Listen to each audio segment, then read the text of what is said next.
52 seconds. Live in 51 seconds. Okay. Get up here. She's making her appearance.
All right. Hello. Welcome, everybody, to another Hello. Q&A with Mel and Trey. Yes. Glad you guys are here with us. We look forward to our time of chat. Speaking of chat, I need to bring that window up so that I can see what's going on. Where is that? Let's see. Yeah, all the things that I want to have in place before we start. And there we go. Comments and reactions. So tell us where you're tuning in from. If you're on Facebook or YouTube, we'll kind of know that. But everybody's going to be coming into one little portal. But while everybody is gathering, just, again, Happy New Year to everybody. Yes. Hope everybody is settling in well to 2021. Crazy, crazy times that we're in. Mm-hmm. So welcome. We last week, we had the table bumping, and it was because of this little environment. We are house sitting our son's dog, and so Aspen was here last week, but didn't get to get some screen time. So let's see if we can get her. Let me take this off, Mel. There she is. Say hey, everybody. Can you say hello? So we're gonna make sure that she's not bumping around. Hey, Richard. Richard is the king of live, so I've learned a lot watching all of your live stuff, brother. So welcome. Glad you guys are here. Roll Tide to you, brother. I saw some of your pictures. We won't talk a lot about that, but we are still relishing in another national championship. It is a fun time to be a Bama like to fan. Make it known. He really does. Well, hey, for some of us who've been through all the lean years, we call them the Mike years, Mike DeBose, Mike Shula, Mike Price. We like to now celebrate. So it is it's an exciting time to be a Bama fan. So welcome, guys. Glad y'all are here. While we're waiting for everybody to come in, let me tell you a little bit about our next upcoming 4-day intensive for men called Embark. This will be our 23rd Embark Men's Recovery Intensive. You can go to undoneredone.com/embark for more information. It is a 4-day deep dive into the root issues that drive addictive behavior. So if you or someone you know is struggling significantly with unwanted sexual behavior, this might be the place that they want to tune in. It is for men only. Melody does some one-on-one stuff with ladies, but for the men in your life who may be struggling and looking for help, they've gotten to a place where they realize that willpower is never going to fix this, then we'd love to have them at our next Embark. It's February the 18th through the 21st, and you can go to that link there on the screen and get more information about that. Also, connect with us on social media. We're on Facebook. We're on Instagram. We're on Twitter. I know a lot's being said right now about social media, but at least right now they're allowing our ministry to hang on to those sites. So do connect with us there, and we'd love to say hello. But also over on YouTube, subscribe, hit the bell. When you hit the bell, that means every time we put up a new video, which we're trying to do at least once a week, then you'll be notified that we have gone live on these weekly Q&As, or other times we may pop online, but also any other of our videos, our podcast videos, and the other things that we're putting up, you'll be notified as well. So let's get to it. So if you've got a question, we do have a number of them that have already been sent in to ask@undoneredone.com. But if you do have a question, just while we're here live, go ahead and put that in the chat, and we will get to that as well. Hey, Phil. I'm glad you're here, brother. Glad you made it to the show finally. That's right. Looks like everybody so far is tuning in on YouTube, so glad to have you guys. Tell us where you guys are from. I know Richard and Rhonda are there in Columbus, Georgia. Phil, where's home for you, brother? And anywhere else? What states? Let's do kind of a state roll call. So let us know which states or countries we have. That's right. West Virginia, good. The mountaineer country up there. So welcome, Phil. Glad you're here. Glad you can join us. And how is the audio last week? I know Melody's mic was not coming through as loud They're and not clear going as to be able to mine. hear because I've not really been talking. But hopefully y'all can hear me a little bit better this week than last week. Last week everyone kept saying that it was really, really quiet. So hopefully I'll either project more or we're trying to make some adjustments to sound levels. Yeah, don't cover up your face completely there. I think they can still hear you. All right. Hey, Q, welcome from North Cali. That's awesome. Let's see. Let me see. Right. I'm answering a question about a question that's been coming in. All right. I don't know if that's a Mr. All right. So I don't know if it's a B. Beasley. I'm not sure if that's a man or a woman, but no, I did not get the question. So if you want to type it here in the chat, that would be great. Sorry, if maybe you can just cut and paste from your email. I'm not sure how I missed that, but do send that again. Thanks, Phil, for the audio check. That's good. Well, let's get into some questions. Like I said, any questions you have, just put that there in the chat, and we'll get to that as well. All right, so the first question, would you think it is a top priority to put a relapse plan together? And if so, how would you go about it? Relapse plan, obviously, let's put a context around this. This is probably a couple that they're already in recovery where something has been disclosed. Maybe there's been a full disclosure. They're seeing therapists. So now they're learning to rebuild trust. You know, what does the relationship on the other side of disclosure look like?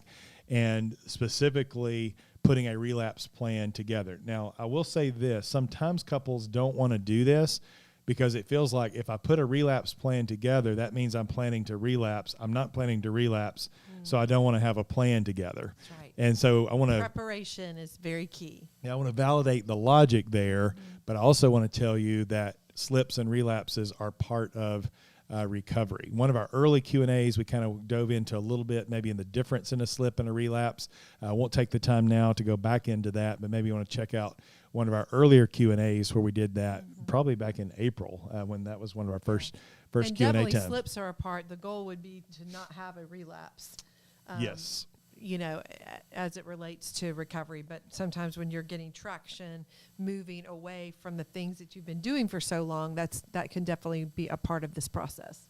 Yeah, and probably the question here is a relapse plan is really a plan to prevent relapse or slip. So for this discussion, we're going to put slips and relapses kind of in the same category, right? So we want to avoid future acting out behavior after there's been an initial disclosure.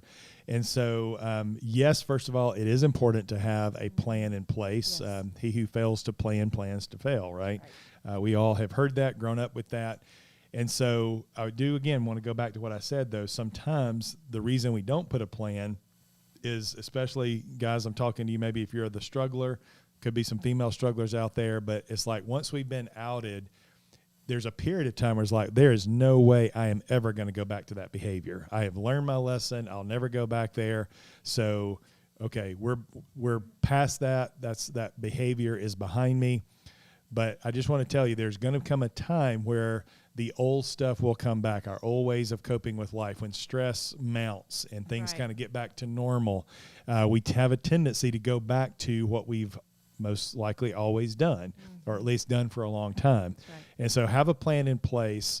And so what would that plan look like? Melody, why don't you start with some of the things maybe the plan would look like? The plan for the guy? Yes, to prevent the relapse. Yeah, I mean, definitely a weekly recovery group would be really, really important. And again, sometimes the weekly recovery group can be more like the big group time, but having a small group where you feel like you're seen and you're known, and you don't have guys that are just going to validate your feelings. You've also got guys who are going to call you out if there are some blind spots or they're smelling some potential acting out behaviors. Because if we just have people that are going to validate our feelings and, say all the helpful things without sharing some concerns and things like that, that can be really dangerous for us. So community is going to be important with accountability, and accountability is going to be important with community. So having both of those. Trey, I know one of the things that we talk about is like weekly check-ins. Maybe even you want to do daily check-ins for a while. And again, this is not so that your spouse is going to give you feedback on your recovery, but really to create some safety for you and for her. And so if you want some advice on something called Fanos, we also talk about the word sachet. Trey, you can talk about that. Those would just be some really helpful things. Yeah, so I think just having community and really having community outside of your spouse as well. So it looks like Aspen has worn out her welcome here at the Q&A. Hopefully y'all got to get a glimpse. For anybody wondering, this question has not come up, but Aspen is a German wire-haired pointing griffon, or griffin, however you pronounce that. So my son did research on what is a large breed dog that does not shed. So that's, and does not lose his spots. Does not lose the spots either. So that's what Aspen is. So hey Julio, good to see you from Guatemala. So we do have some international guests in the house. So thanks for coming in, Julio. We got to know Julio a year and a half ago now. It's hard to believe it's been that long there in Guatemala. So back to our question about relapse. 12-step maybe? Well, just having a plan. And I think it's just important to have community outside of the coupleship. This has happened, and now, like I said, the temptation is, it'll never happen again. Yeah. But you need to have community outside of your spouse. And when my recovery started when Melody and I were divorced, and so I'd already been doing a lot of those things. We get remarried, and then I continued to do those things. There was, I know, early in our remarriage, maybe a Monday night, which is when we have our community, that Melody wanted to do something else. And I remember I said, no, I've got group tonight. And so just a commitment to walking recovery, not just because your spouse is saying, I need you to jump through these hoops, because what happens there, we do it until they're no longer requiring us to doing that. And then the temptation is everything just kind of goes back to normal. Right. And if you're a guy listening, what I say to all the guys that I am walking with is that your path is your path regardless of what your wife chooses to do. If she chooses divorce, if she chooses to work out a recovery plan, or to see if recovery and reconciliation is an option, whatever she chooses, the guy who maybe is the offending spouse in the situation that I'm talking about, that plan is going to be the same. Because if I'm doing all this stuff, and then my wife chooses to divorce me, and then I say, okay, well, that was a waste of time, I'm on with my life, then you're communicating with that. I was only doing that to save the marriage, right? And so now that the marriage is not saved, then I'm not doing that anymore. And what I would say, if you're the struggler, is that you need this work regardless of what happens in your relationship, because healthy relationships are made up of two healthy individuals. So anyway, relapse plan, very important. So let's see. And again, Mr. or Mrs. Beasley. I'm B. Beasley. I'm not sure if that's a man or a woman, but I did not get the question. So if you want to put it in and I don't have my email, so I can't get it while we're here. What's that? I think Aspen. Aspen is in trouble, I guess.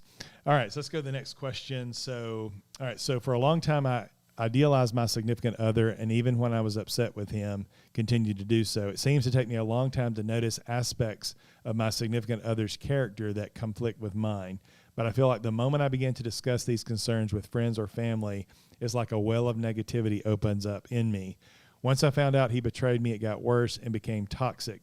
We are taking a 6-month no contact healing separation, but how do I heal from the betrayal and begin to see the good in him again?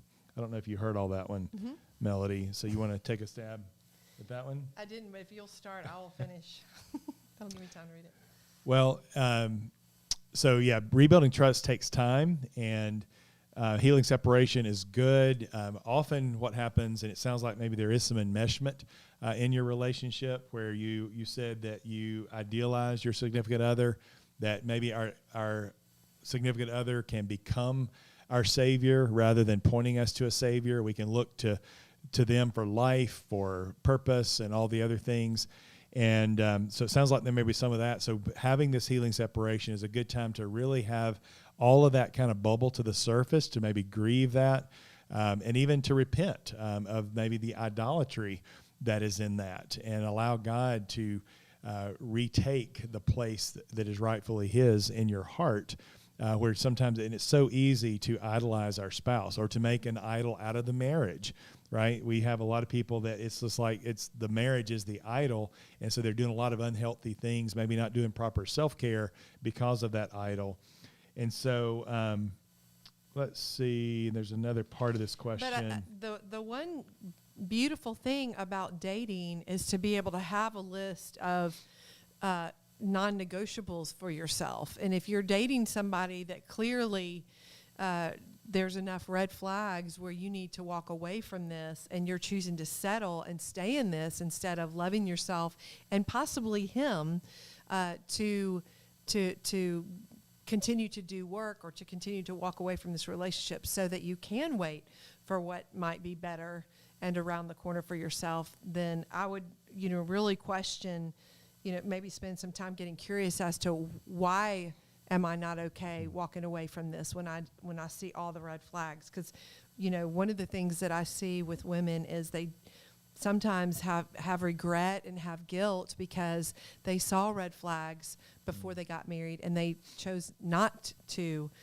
do something different. And then 10, 20 years, 30 years down the road, they're like, gosh, maybe the Lord was showing me some red flags at that point, and I wanted the relationship more than really valuing myself and waiting for somebody in a healthy relationship. So this really may be more about not so much the person that you're dating, but you getting curious about, why am I not willing to pay attention to things that I know if I were talking to my daughter or my friend, I would say, no, you need to walk away. Yeah, and the second part of this, it was a follow-up email, a little bit more. I think he may have a personality disorder, but is undiagnosed and definitely has trauma in his past and a porn, possible sex addiction, struggling with feeling less than and second choice and all that. But in my heart, I want the relationship to work. And it sounds like you describe him as your significant other, so it doesn't sound like you're married, just in a dating relationship. You didn't clarify that, but I think that's what I'm reading here. And so it sounds like right now God's got you on a healing path. That's kind of what Melody is referring to, and really doing the deep work, because probably even if this relationship doesn't work out, if you don't do that deeper work, you're probably going to be attracted to find somebody very, very similar to the guy you're currently in relationship with. There's something about our brokenness that becomes a heat-seeking missile to someone else's brokenness. And so as we begin to heal, our picker gets a lot better, let's put it that way, because we're not maybe, as we get healthier, we begin to see some of these things, maybe the unhealthy behaviors, unhealthy coping mechanisms in the other folks that we're dating. But also, if there's a broken place in us and we're looking for someone else to fill that, right, then that too, as we get healthier, is going to dissipate. And now we don't need the relationship with this other person, but we want the relationship, right? Well, and a litmus test for yourself might be, you know what, I'm going to walk away from this relationship for 6 months and really do some deep excavation work with a counselor to find out, why am I choosing to stay with somebody who I know has got a lot of unhealthiness right now. And give yourself 6 months. Not that that's a perfect timetable, but just say, hey, I love you enough that I want you to go get some help as well. And if it doesn't work out, then that actually might be your answer. But I do want to validate that it's scary to do that, but also want to remind you that you're worthy of love and belonging. And there can be somebody that you're a better fit with, that is healthy, that you're not going to have to step into a relationship with and begin the over-functioning that takes place when you're married to somebody in addiction. Yes, so hope that helps. There may be some other nuances. If you want to email us back, maybe we can offline and off air maybe answer some more specific questions. But it sounds like you're on a path of recovery. Y'all are doing the healing separation, so that's all good news. All right, let me get another timestamp here. It's a little harder to get timestamps with this new way we're doing things. All right, we got a couple of questions in the rooms. Let me say hello to some folks. Our good friends, Tom and Michelle, looks like they're online. He's bragging on the Tide as well. Yes, they did roll, and it was a lot of fun to watch. And hey, Gabe. Gabe is here. Thank you, Gabe. I appreciate that. He is very, very affirming. We thank you very much for that. And one day Rick, we're going to actually, I want him to hear this since he's on here. One day we're going to bring our kids into this room, and y'all can ask our kids, our grown adult kids, some questions about their journey and their story related to our story, because our story kind of disrupted and blew up their stories. Yeah. But it would probably be good for some of y'all to hear from them as adults, and the not so good parts as well as the restoration and reconciliation part. So we would not have a problem with that at all. So Gabe, that's something you can be praying about. Yeah, absolutely. And just a couple of other things. So Rick Rod, good deal. And I know we're going to get to meet you in person here coming up at the February Embark that we mentioned earlier. So thanks for being here today. And yes, you walking your path is the way to go. So I'm going to bring up Q. Let's see if I can do this. Add it to the broadcast so we can all see his question. Get all fancy here. Here it is. So Q is asking, if I'm dating someone I'm planning on marrying, what are healthy boundaries for communicating my struggles? And he followed up with that she already knows about the struggle, knows he's participating in recovery. I've had the opportunity of at least meeting via Zoom, not in person, Q. So glad you're here, Q. And I just want to, first of all, validate, man, when you're beginning a recovery path as young as you are, and also single, most of the guys, my own story certainly reflects this. You know, it's basically, it's a crater, and when we get caught is when everything is forced into the light. And the fact that you're willfully and choosing and courageously bringing things into the light is so powerful. So I just want to validate that and affirm you with that. But I think healthy boundaries, you know, it sounds like you guys are at a place where already you're discussing marriage. And so obviously now's the time to begin to talk about family of origin stuff, the way you process, you know, pain and maybe what you've been through in the past, as, you know, as you are on this recovery journey, what you're learning about yourself. You know, that's a big piece. As we get to know ourselves, it really aids in the communication, because now I've got more with which to talk to Melody about, because before I didn't really have maybe the deeper insight that recovery has illuminated. And so sounds like she knows. I mean, we do, as far as the specific details maybe of some of the acting out behavior, that can be, not that we don't want to tell her, but really from a standpoint of protecting our significant other, maybe for how evil will just really waylay them with some of the very specific details maybe of our acting out behavior. So maybe we can talk a little bit. I know we've got a session already set up to do some one-on-one talking, and we can maybe talk about some of the nuances of that. Mel, do you have something? Yeah, one of the things, actually two things that I thought about, Q, that you might want to begin to have conversations about or around if you haven't. One would be that both of you have some safe community. And I'm not talking about like a Sunday school class, but that she has a place to go of a small group of ladies to where she can say, hey, I'm really nervous about this, or what does this mean? Or just a place of ladies who maybe understand pornography and sexual addiction, maybe even women that have been betrayed, where she can have a safe place to go talk to. And then hopefully you've got that as well. So that way, again, if you both have community outside of one another, it can really take a little bit of the pressure off. And then I lost my second thought. But if I come back to it, I'll address that as well. But definitely, like Trey said, having the opportunity to share that, I think reminding her that this predated her, because many times, especially as Christian women, sometimes we both can go in and begin to think, oh, well, we're going to be married and then we can have sex and then that's going to take care of it all. But for her to continue to remember, this is not, my recovery is not your path, that really I am serious about my own recovery and my own, and it's like I tell my kids, sexual immorality and purity actually happens before marriage and after marriage. It's not like we're exempt from temptation after marriage happens. So really, you're on a path right now that will continue after y'all get married. And so I think just reminding her, this predated you, and this is not your, baton to pick up and carry. However, you continue to do your work, and that will be a place where y'all can connect with one another. Yes, and we can follow up on that a little bit as well. So let's go. I think I missed Becky's question. I'm going to add that here too. So Becky says, my mentor thinks my husband is not just a sex addict, but also a sex, love, and relationship addict. Do you have resources to help us with that? There are some specific resources. I know there's very similar, and a lot of what we do, whatever the outward manifestation is, often the root issues are very, very similar. And so like in our community, we've got guys who are serial adulterers. We got guys that's just pornography. We've got guys that have never stepped outside their marriage, but pornography has been a struggle. We've got guys struggling with SSA. We don't really talk a lot of differences about the different branches of behavior.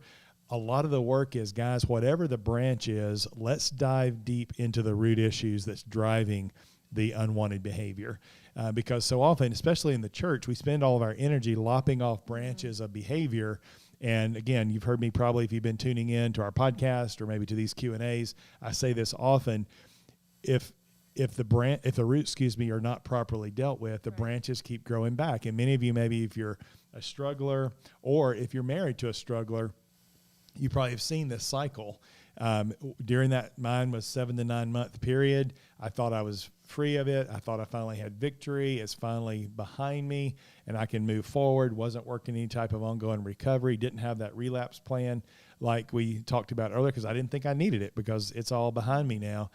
But really never got into those root issues. I was just looking at the behavior. So you're specifically saying, yes, there are some maybe nuances of how the behavior, and maybe in his story and knowing his own triggers and those kind of things, and maybe even having a heads up of what maybe leads him to that, and maybe his need for validation, his need for approval, and those kind of things.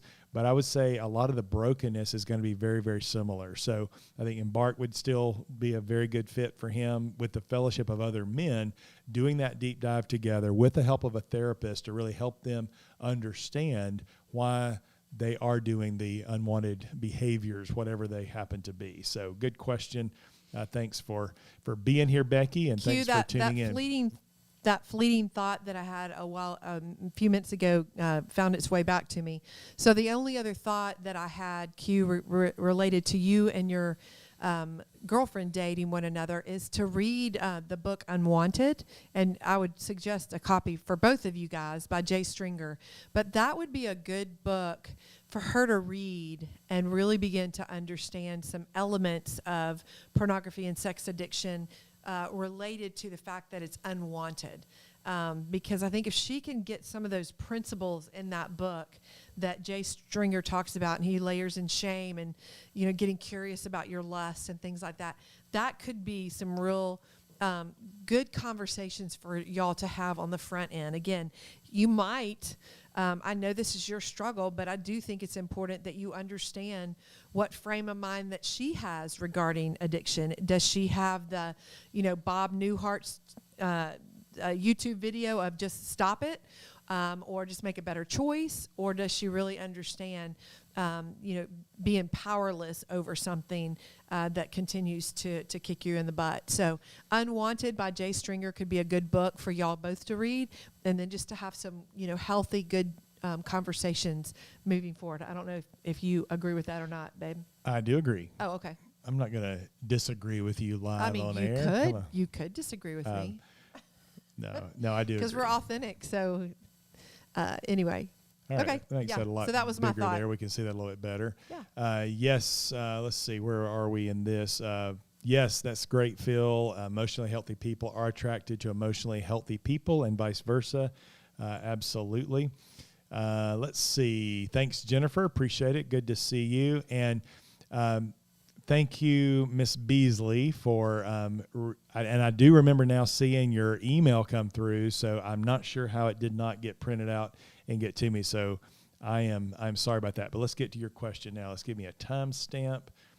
And so here's the question. My husband of 7 years was discovered on May 20th. He admitted to 3 hookups for sex, brought one to my home. I forgave and tried to forget. In October, I asked him a few accountability questions like last time. And basically, I think I now remember your email was saying that, hey, I told you I was sorry. And now you're asking, do I block him on my phone? I cling to every morsel of kindness that he never gives me. He refuses recovery or repentance. And I'm so sorry for that. Melody, I'm going to let you start speaking to her. Yeah, I totally want to validate the desire to forgive him and possibly forget, but sexual betrayal trauma like this is not something that you can forgive and forget very easily. In fact, forgiveness really comes after you've worked through so much of the trauma. And so I believe, if I could speak candid, that you possibly short-circuited your own recovery to some level, which, again, it's never too late. So I would dive deep into that. But the other process is for you to stay in a relationship with your spouse, he has to implement some sort of recovery. It would basically be the same as you continuing to let your child, your teenage child, be on drugs and stay in your home. At some point you have to say, if you are going to live in this home, you will not do drugs. I mean, that is a very acceptable, realistic expectation. So if you are going to stay in a relationship with me, you will do some sort of recovery and counseling. Otherwise, it's pretty safe to say you're going to be back here again. And if he's unwilling to do that, it might be an opportunity for there to be a healing, therapeutic separation, which many times Trey and I refer to. That's like a splash of cold water on somebody who's living in sin and possibly addiction. So that is what I would recommend. And then I know I can play devil's advocate with you. You're going to go, but how am I going to know what he's doing when he's not with me? Well, that's really not your yard. Your yard will be to heal from the devastation and the pain of what's happened to you. And many times when we're walking with somebody who is in full-blown addiction, we can be addicted to the chaos and to the crisis. So it's an opportunity for you to dry out, take a step back from the chaos and the confusion that has ensued you, and really to step in and to do some healing work. And I think this is Luann. I think I know who this is, but I would continue to suggest you to be very committed to the weekly support call and possibly group coaching, to where you've got a small group of ladies who really can walk with you and have your back on this in this process. If not, the Life Beyond Betrayal membership, that's $21 a month, will give you the coursework and the community to really help you get some traction on your healing journey. Yes, and we will maybe email back some of this to you. And sorry that we did not have it in our printout here. I'm not sure again how I missed that. Yes, Millie, thanks for that affirmation. Praying that our kids will be willing to come on. We have 2 young adult girls, and it has definitely affected them. Absolutely. And Tom is seconding to have our kids on. Sounds like that everybody is up for that idea. It would have to be probably our 2 youngest, because our 2 oldest live out of town now. One's in Nashville and one is in I guess we could maybe. But I thought you have this fancy stuff. We could that figure we could out pipe- maybe we could that pipe may them be in. that may be a possibility. Actually, I could bring them in remotely. Yes, that would yes, be yes. that'd be testing my Your my technology technology abilities. talents. But we'll see if I can make that happen. All right, let's see. If it were up to me, it would not be happening because I don't have the technical expertise. But yeah, we will definitely talk about that. Yeah, I've got a lot of folks who are giving the thumbs up to Unwanted. Rick says that it was heavy, maybe read it a little too early in his recovery, and maybe I would say maybe too early because maybe Rick. And again, you can clarify this maybe, but you talk about the hard exercises. But let me pull this up, and I think. Let's go here. Uh-oh. What happened there? There it is. So maybe the early on is that just not willing maybe to do some of those things, or maybe it allowed you to see that recovery was, sometimes it just takes a little bit to get all in with this. And certainly Jay's book is, I guess, bringing it from the assumption that you are all in. But so glad you're here. Rick, look forward to, like I said, getting to know you in Jen, I'm glad that we person. could answer your question last week, and I'm glad you joined us again. Yes, So, from Alaska. I'm sure it's a little chilly. It's chilly here in Alabama, so I can't imagine how chilly it is in Alaska. Did we get everything in the room? I think so. Yeah, so okay, let's go back to our printouts. So this one we may have touched on. It came in a few weeks ago. Let's see. So here we go. My husband doesn't use Facebook normally. However, there was a Facebook page on his phone's history, which was a porn access site. And he says he didn't access it, but how could he if he doesn't use Facebook? So I'm sure you can read between the lines of this question and all the emotions and conversations that was involved. It sounds like, yes, it triggered, do I believe him, or is he just trying to make me feel crazy? Those kind of things. Is this a site that would download because of cookies on the phone from previous sites? Or did this only arrive because of a direct search from his phone? Thank you for your insight. And it's one of those things. There's so many variables there. I'm not really sure that we can give you a definitive answer. I think it, whatever it was, I think it obviously warrants a discussion which you've had with your husband. And, he's not using Facebook, but that this particular site that was inappropriate popped up. So I think just, having that conversation and, could it have been? Absolutely. As I tell parents in our My Secure Family seminar, computers or phones don't come preloaded with, are you looking for that? I'm looking to see if Luann's in the membership, just so that I can speak to what she said. I got you. And I don't remember what I was saying.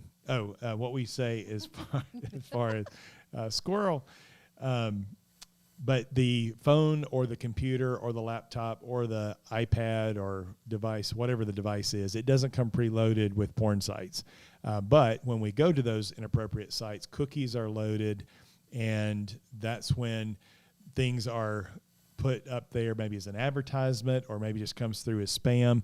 Because we leave a digital footprint wherever we go online. Just kind of case in point, if you've ever maybe been on Amazon or another shopping site and you put something in your cart, but you never pull the trigger, maybe you didn't either want to do it or going to wait to do it. But then have you ever then maybe even a day or two later been on another site altogether, and lo and behold, over in the margin or maybe down below, that very same item that you had in your shopping cart a couple of days before is showing up because you've left a footprint. So that retailer knows that, hey, at least at one point, a couple of days ago, you were interested in this. So that same technology with those cookies, that's exactly how many guys have been outed, right? It was that, they did away with their history. They did away with all the other stuff browsing, but it was actually a cookie or part of their cache that didn't get cleared that actually brought up an ad that was inappropriate. And that's what ultimately led to them being outed. So. Anyway, let's go to the next So, one. Luann, while Trey's looking up the next question real quickly, I just looked up in Kajabi, which is where we have all of our courses, that you did sign up for the free the free month subscription that I think I put out the 1st of December. So when you signed up, you would have signed up and you would have created your own login and password. So you might want to look at that. If not, you can go to your email and probably see that you were emailed a login and password. And if you forgot that password, you can go in and reset it. So for those of you that don't know, if you go to lifebeyondbetrayal.com and you watch the videos, stick your email address in and then click, join the community. Again, it's $21 a month. You can start it whenever you want. You can quit it whenever you want.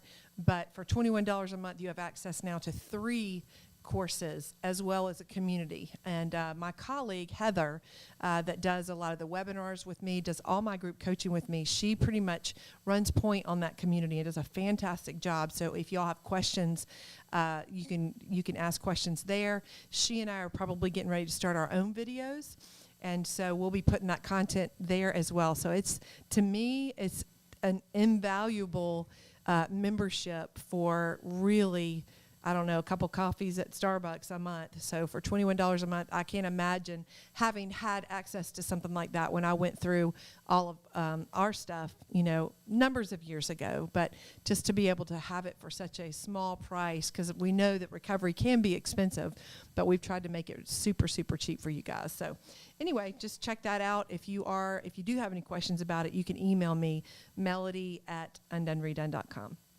All right, let's go to another question. The topic a couple weeks ago they're referring to was children and pornography. Our children are now in their early 20s, some still in university. We've never had this conversation about what you referred to for younger children when they might be exposed to porn, etc.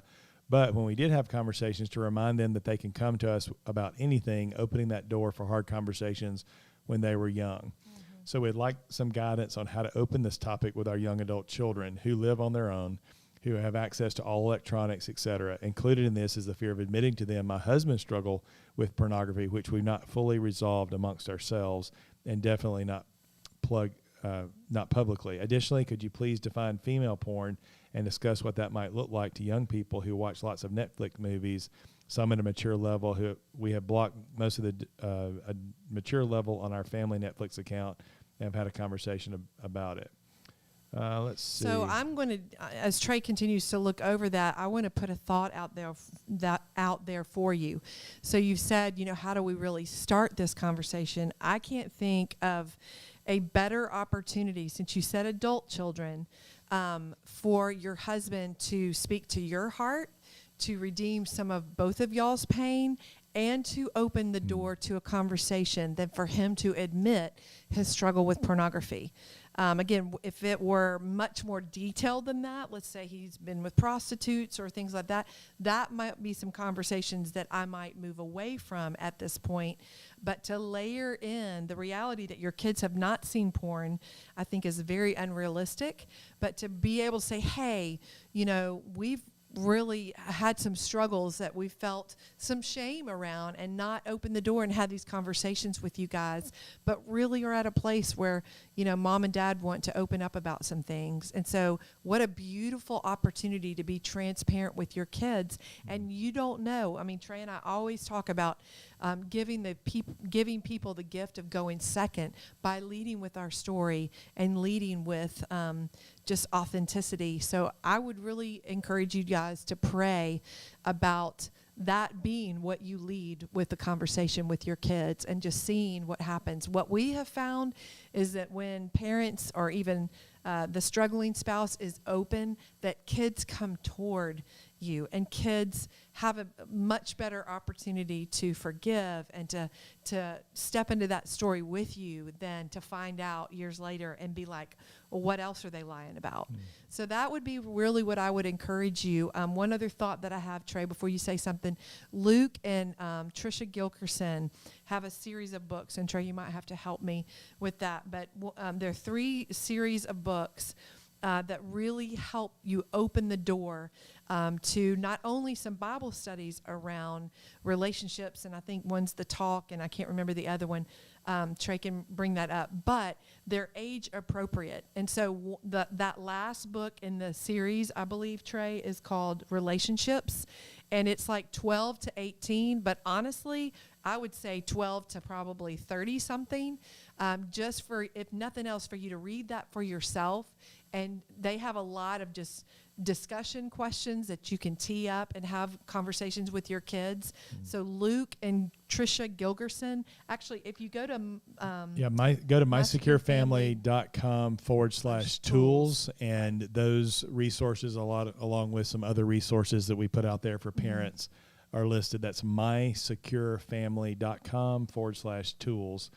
And that would be a good resource just for you to have, no matter what age group your kid. Yeah, and I think the principle there is, and we talk again in our My Secure Family seminar to parents, there's this lie that if I'm honest about my own struggles of my past, then that's going to give my children permission to do whatever they want to do. I'm losing my parental right. So what that looks like, and many of us maybe grew up in this kind of environment where, as far as we knew, our parents never struggled with anything because at least they never told us about it. And not that we have to share gory details of our past, experiences with our children, but our children do need to know that we have had struggles and we are broken ourselves, and maybe some of the specifics of what that looks like. Because if we don't, then when our children, when they're coming through middle school and high school, or maybe older, when they're having problems with life, when life is not working out the way they want it to, we want them to be able to come to us as parents. And many children, if we've given this squeaky clean persona to our children that mom and dad never have struggled, then they're not likely to come to us, because in their minds, like, well, what would they know? Because they've had it all easy. And so we as parents need to be pointing our children to the gospel, and they need to be seeing how we are bringing the gospel into our own broken places. And being able to confess to them, hey, mom blew it, or dad blew it, or hey, this is something that we had some shame about and we've been hiding, and we really realize that that's been wrong. And so again, we're modeling what we desire our kids to do if we want them to come to us with struggles. And we've got to bring, again, our kids are not where we process our struggles, and definitely not a place where they need to speak into our struggles. But after the fact, as we have walked through some things and processed, we want to bring those things to our kids and let them know we're human.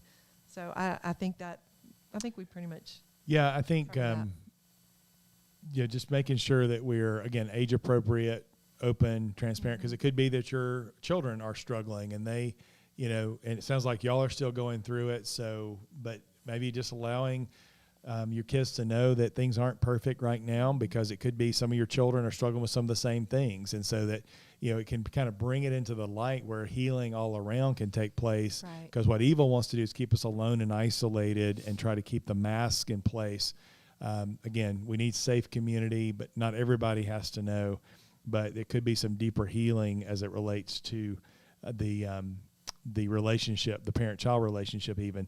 Our last Braveheart intensive back in September, we had 2 father-son pairs that were there, and it was really cool to see the dynamics there. It was really, really neat. So Louie, real quickly, let me answer that question. So struggling if you should block your husband since he left in November. If he's peppering you with text and you're trying to focus on your recovery path, and he's not repentant, then I could see a benefit to blocking him so that you can stay focused on your path. That would be one of the reasons, or if you don't feel safe. So that but also really it sounds like that really question. draws you back in. Yeah. And if I it would can just help you on your path, then I would say yes, I would block. Yeah, but also it's you, whatever boundaries you need. And maybe blocking is one, but you decide what do you need right now. And you've already said through your question that you are not getting any kindness, you're not getting, but you're longing for that. And so, so any little thing he might do might be have you come running. And I think just having some good support with other ladies, I know Melody's community can certainly offer that. Let us be that place where you get validation now, not him. And that way you can really heal yourself, begin to stand stronger and know your own voice. Your yes is your yes, your no is your no. And then if he is maybe repentant, if he does eventually down the road start recovery, you'll be in a better place to really assess where he is and not be in that place of, he's saying the right thing, so yes, let's get back together. So I think that is about, I think we have actually, one more question. Baby Yoda asked if we're on TikTok, and the answer is no, we are not on TikTok. I think we've checked it out before with our adult kids. I think we have a few of our kids that are on it, but we are not on TikTok. Yeah, that may have been a spam question that came in there on YouTube. I don't know. Maybe it wasn't. Regardless, no, we're not. Yeah. All right. So let's see. All right. Question here. And I guess again to add, I'm not on it because I'm afraid of where I'm going to go. But for me, with some of the things and the projects and the creativity and the ongoing things that I want to create for women, sometimes I have to lose a lot of the noise, and so I choose to not do certain things or certain apps just to eliminate a lot of the access noise. So, all right. So final, and then we will get out of here. what was that? I don't know what that was. I'm not sure if y'all heard that. It sounded like a jet took off behind us. All right, final question for today. Thank you for answering my question last week, and I was on the call live, but you couldn't see me on YouTube. To follow up, my wife originally asked for a divorce months ago, and when we went through counseling, I disclosed my use of pornography, so in a way, she was already 1 foot out of the relationship, and this pushed her out. She's going through therapy for a betrayed spouse, and I'm going through therapy as an unfaithful spouse. She tells me that her therapist says I am a textbook manipulator, and I don't feel like I am. I am clear that I want reconciliation. What is your take on how a betrayed spouse feels in this situation if the unfaithful spouse is viewed as a manipulator or not? I want to understand her perspective. I like what you say about betrayal as keeping intimate secrets in a relationship. This has really resonated with me, as I never viewed watching pornography as betrayal, but it is. Melody, why don't you ask that? Well, I'm going to be a little honest here. So if there has been, long and ongoing use of pornography, and you've not shared this with your wife, then on many levels, you're a liar and a manipulator.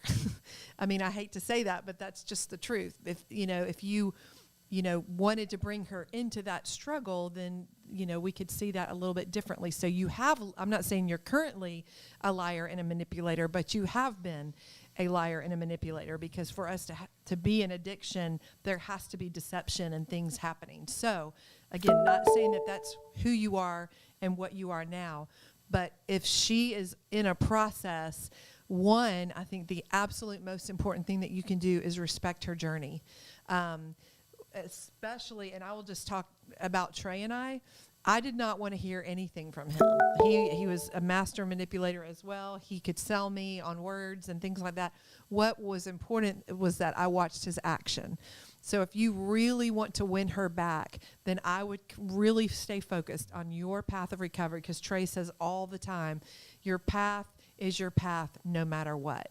And a lot of your words will go in one ear and out the other, and your actions she will pay attention to. And again, not manipulative actions, but if she tries to get in touch with you and you don't answer because you're at a recovery meeting, then you say that you're at a recovery meeting. And if she wants you on Life 360 or Find My iPhone so she can verify that that's indeed where you are, you better make sure that that's where you are.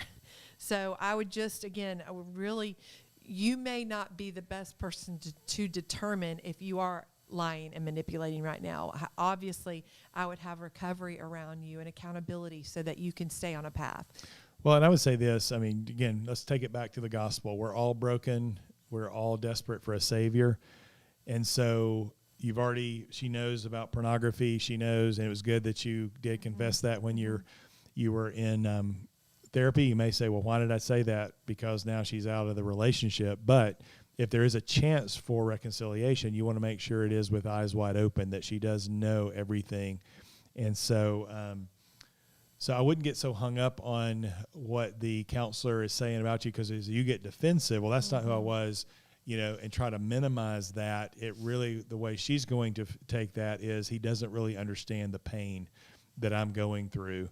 And so the fact is, like Melody said, to be able to get away with a double life and to keep a secret for years, there's got to be manipulation. There's got to be secrets in that. So I wouldn't get hung up on that. And maybe she takes it to the extreme and maybe connects dots that don't need to be connected. That's all part of it. The more you're defending, or yes, I did this, but I didn't do this, and you're trying to set the record straight, it just comes across as minimization. Right. That you're just really trying to be, yes, I did this, I'm that bad, but I didn't do this bad, Right. kind of thing is, as you just give her the opportunity to work through it'll all sort itself out. Right.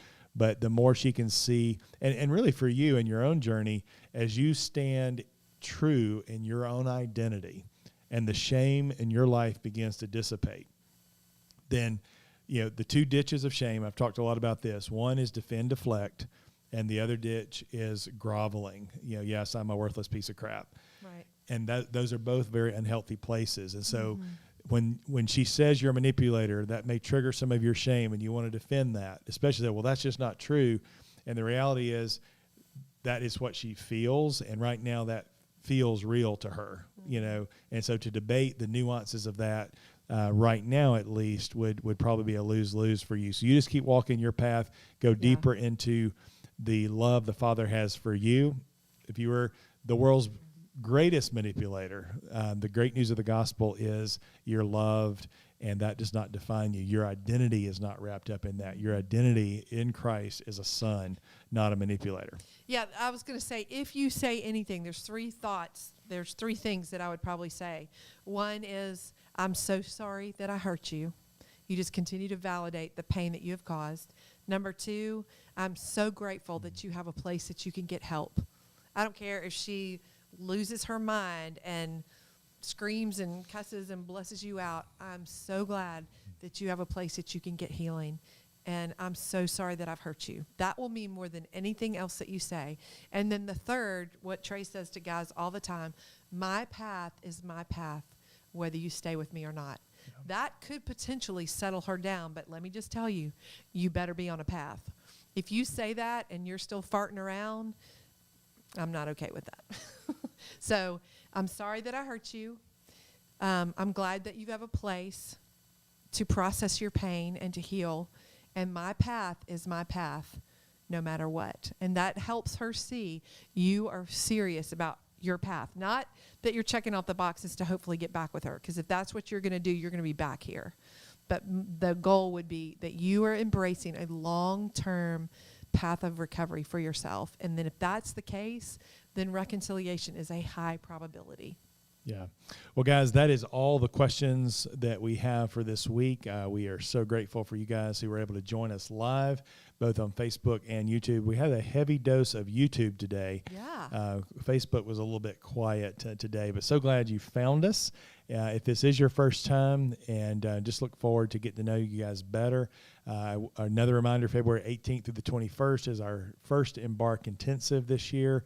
Don't forget Melody's lifebeyondbetrayal.com. Mm-hmm. Great resource. She's got some group coaching going on as well within that community. It's closed now, but it will open up 1st of March, and we'll start in April. Yeah, it's great opportunities to do a deep dive with community. Community is really where the healing takes place. But you guys have a great rest of your Wednesday, and just love you guys and so appreciate you, and y'all have a great one.